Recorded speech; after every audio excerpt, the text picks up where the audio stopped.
Students, আজকে আমাদের আলোচনার বিষয় বুদ্ধিবাদ ও অভিজ্ঞতাবাদীদের মধ্যে কি মতভেদ রয়েছে সেই বিষয়ে। প্রথমত হচ্ছে, বুদ্ধিবাদীরা মনে করেন বুদ্ধি হচ্ছে যথার্থ জ্ঞানের আদর্শ উৎস। তারা মনে করেন যে এই যে যত ধরনের আমরা জ্ঞান লাভ করি সেগুলি হচ্ছে বুদ্ধির মাধ্যমে পাওয়া যায়। বুদ্ধির সাহায্যে মন সহজাত ধারণাগুলি থেকে সক্রিয়ভাবে সর্বজন স্বীকৃত যথার্থ জ্ঞান লাভ করে। তাহলে এই যে সহজাত ধারণা কি, এই বিষয়ে আগে আমি আলোচনা করেছি, তোমরা দেখে নিও। অন্যদিকে অভিজ্ঞতাবাদীদের মতে ইন্দ্রিয়ানুভব জ্ঞান লাভের একমাত্র উৎস। তো অভিজ্ঞতাবাদীরা কি মনে করে? তারা মনে করে যে ইন্দ্রিয় প্রত্যক্ষ থেকেই হচ্ছে জ্ঞান উৎপন্ন হয়। ইন্দ্রিয় প্রত্যক্ষ বলতে আমাদের হচ্ছে 5টি ইন্দ্রিয় রয়েছে: চোখ, কান, নাক, জিহ্বা এবং ত্বক।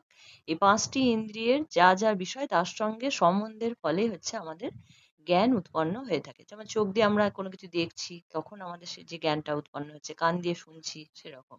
তো বুদ্ধিবাদীরা মনে করেন সবকিছু বুদ্ধির মাধ্যমে জ্ঞান লাভ করি, আর অভিজ্ঞতাবাদীরা মনে করেন সবকিছুই ইন্দ্রিয় প্রত্যক্ষের মাধ্যমেই পাওয়া যায়। তাহলে যে জ্ঞানের উৎস সম্পর্কে তাদের মতভেদ রয়েছে। দ্বিতীয়ত কি, বুদ্ধিবাদীরা পাটিগণিত, তর্কশাস্ত্র প্রভৃতি বিমূর্ত বিজ্ঞানের উপর প্রাধান্য দেন।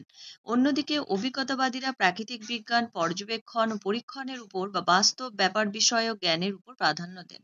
তাহলে জ্ঞানের বিষয়গত দিক থেকে দেখো তাদের মধ্যে পার্থক্য রয়েছে। তাদের একরকম জ্ঞানের বিষয়, এদের একরকম জ্ঞানের বিষয়। তৃতীয়ত কি, বুদ্ধিবাদীরা বিশেষত কান্ট 3 ধরনের বচন স্বীকার করে থাকেন: পূর্বত সিদ্ধ বিশ্লেষক, পরত সাধ্য সংশ্লেষক এবং পূর্বত সিদ্ধ সংশ্লেষক বচন। অন্যদিকে নরমপন্থী অভিজ্ঞতাবাদীরা 2 ধরনের বচন স্বীকার করে থাকেন: পূর্বত সিদ্ধ বিশ্লেষক এবং পরত সাধ্য সংশ্লেষক।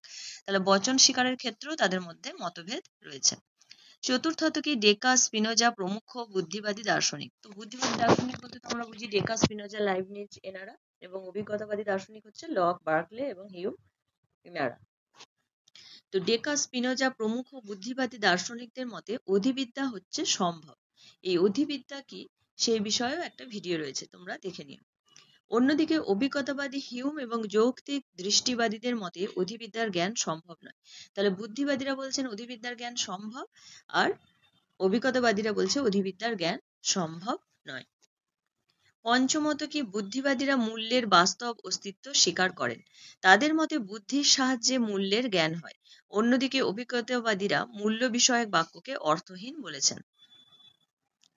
ষষ্ঠত কি, বুদ্ধিবাদীরা জ্ঞান লাভের পদ্ধতি হিসাবে অবরোহ পদ্ধতির উপর গুরুত্ব আরোপ করেছেন। অন্যদিকে অভিজ্ঞতাবাদীরা আরোহ পদ্ধতির উপর গুরুত্ব আরোপ করেছেন।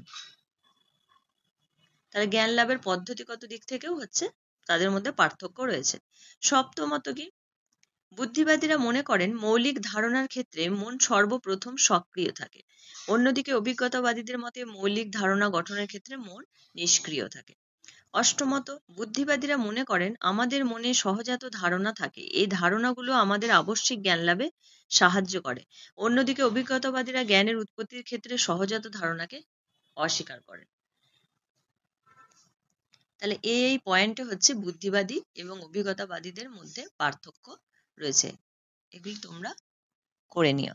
আজ এখানে শেষ করছি।